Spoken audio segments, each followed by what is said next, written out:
Good morning from কালকা। Welcome back to my channel friends. আমি অদিতি, আর আমি চলে এসেছি আর একটা ঝকঝকে তকতকে একটা নতুন ব্লগ নিয়ে।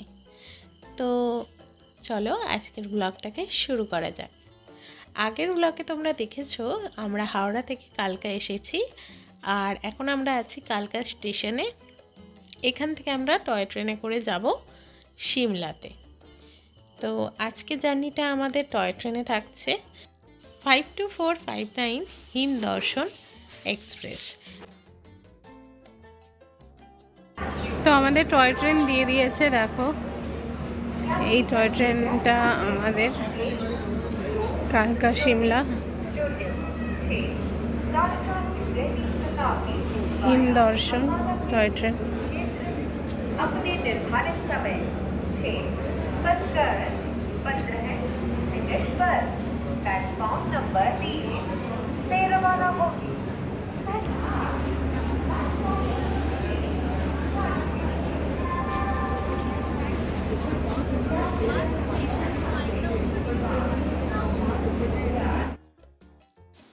তোমরা দেখতে পেলে আমাদের ট্রেন দিয়ে দিয়েছে প্ল্যাটফর্মে, আর আমাদের ট্রেনটা ছিল উইজডম কোচ। তো চলো, আমাদের ট্রেন ছাড়ার বেশ কিছুটা সময় বাকি ছিল, তাই আমরা সামনেই থাকা ক্যান্টিন থেকে কিছু ব্রেকফাস্ট খেয়ে নিচ্ছিলাম। আমরা দুটো কফি অর্ডার করেছিলাম আর দুটো স্যান্ডউইচ নিয়ে নিয়েছিলাম।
দেখতে দেখতে আমাদের টয় ট্রেন ছেড়ে দিল।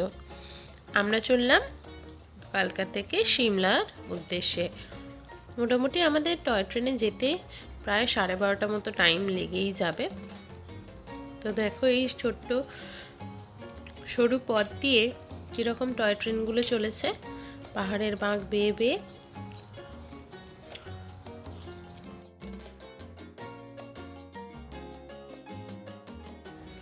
এবার তোমাদের সঙ্গে আমি কিছু ইনফরমেশন শেয়ার করব।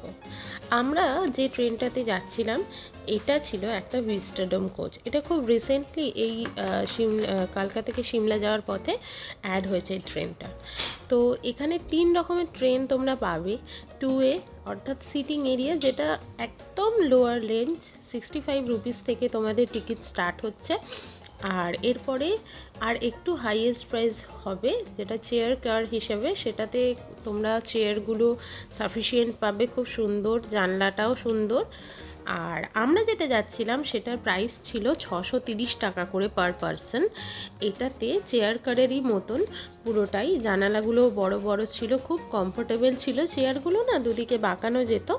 আর আমাদের মানে যে ট্রেনটায় আমরা যাচ্ছিলাম এটা যেহেতু উইজডম কোচ ছিল, তো সেই জন্য এটার ওপরেও কাঁচ লাগানো ছিল যাতে দেখা যায়। তো বাইরের দৃশ্যটা ভীষণই সুন্দর দেখতে লাগছিল।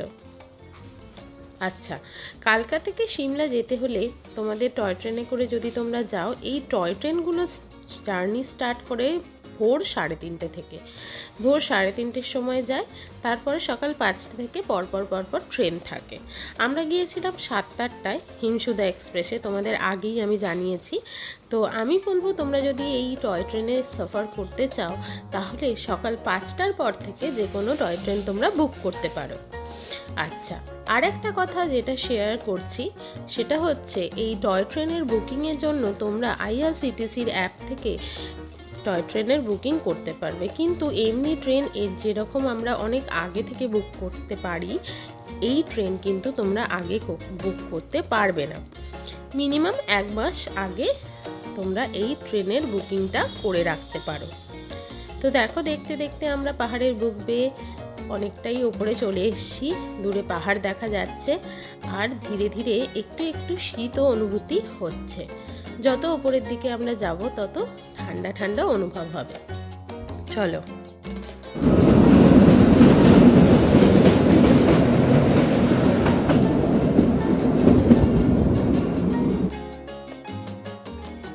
দেখো, আমাদের টানেলের মধ্যে দিয়ে যখন আমরা যাচ্ছি এরকম ওপর থেকে পুরো কালো হয়ে গিয়েছিল, আর যখন বেরোলাম পুরো সূর্যের আলোটা ফ্ল্যাশ করলো। দেখতেই পাচ্ছ, এটা হচ্ছে ভিস্টাডোম কোর্সের একটা প্লাস পয়েন্ট। চলো।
তো এই কালকা সিমলা যাত্রাপথে আমাদের প্রায় 107টা টানেল আর 768টা ব্রিজ ক্রস করতে হয়েছে।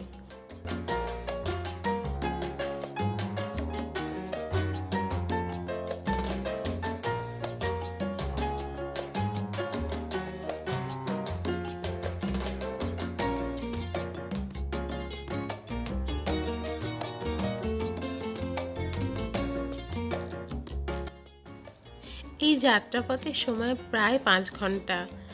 আর আমরা এখন যাচ্ছি গরমের সময়, গরমকালে। কিন্তু খুব ইচ্ছা আছে একবার শীতকালে এই যাত্রাপথে যাওয়ার, কারণ অনেকের ভিডিওতেই আমি দেখেছি এই যাত্রাপথে যখন শীতকালে যাওয়া হয় তখন চারিদিকে গাছে পাহাড়ে চারিদিকে বরফ থাকে, আর মাঝখান থেকে এই টয় ট্রেনের জার্নিটা যেন নৈসর্গিক হয়ে ওঠে। ভীষণ ইচ্ছা আরেকবার এই যাত্রাপথে যাওয়ার শীতকালে।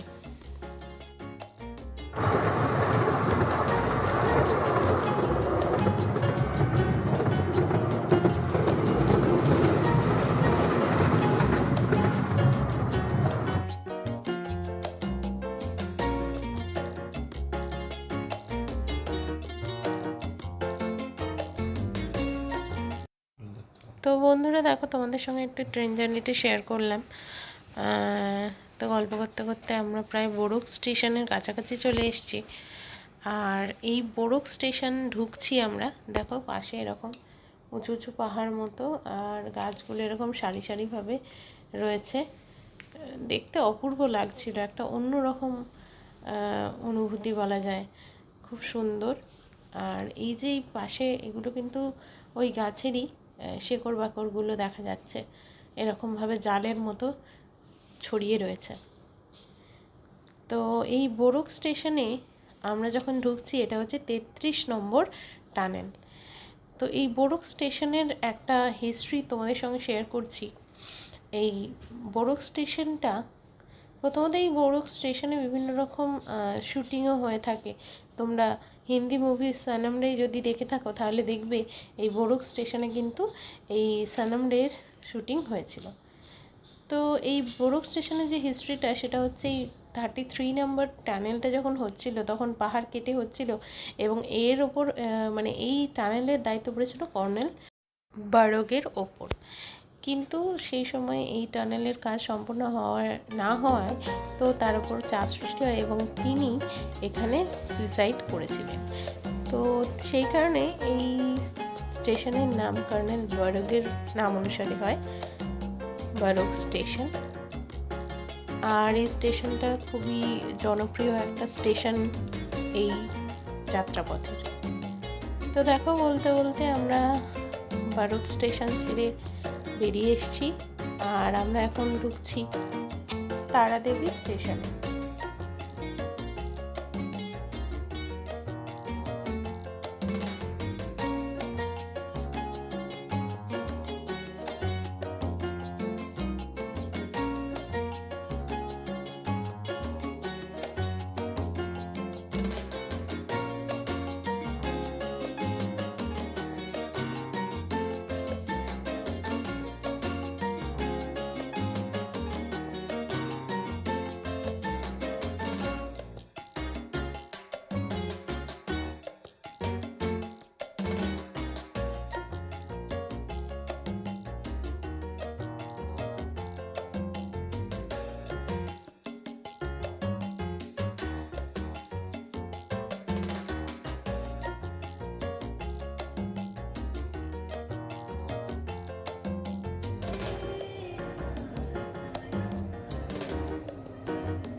বন্ধুরা দেখো, আমরা সিমলা স্টেশনে পৌঁছে গেছি, আর একটা ভিউ, ওয়াও কি দারুণ লাগছে। তো সিমলা স্টেশনে পৌঁছে গেছি, আমরা বেরিয়ে পড়েছি।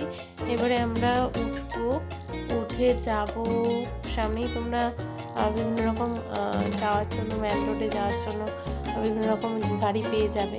ওখানে স্ট্যান্ড থেকে তোমরা গাড়ি নিয়ে নিতে পারো। 200 থেকে 400 টাকার মধ্যেই ওরা ভাড়াটা নেয়। তো আমরাও একটা গাড়ি নিয়ে নিয়েছিলাম, আর আমাদের যেতে বেশিক্ষণ সময় লাগেনি, যেহেতু আমাদের হোটেল আগে থেকেই বুকিং ছিল, তো আমাদের সেভাবে বেশিক্ষণ টাইম লাগেনি। তো চলো এবারে আমরা যাব ম্যাল রোডে।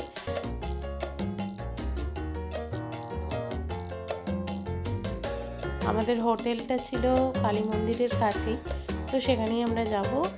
আজকের মতো ব্লগ আমি এখানেই শেষ করছি। দেখা হচ্ছে নেক্সট ব্লগে। ঘড়িতে এখন বাজছে 12:26, তোমরা দেখতে পাচ্ছ। তো আমরা এখন হোটেলে যাই। নেক্সট ব্লগে তোমাদের সঙ্গে হোটেলের গিয়ে তার এক্সপিরিয়েন্স অ্যান্ড অ্যাটল আর যা যা হবে তোমাদের সঙ্গে শেয়ার করবো। দেখা হচ্ছে নেক্সট ব্লগে।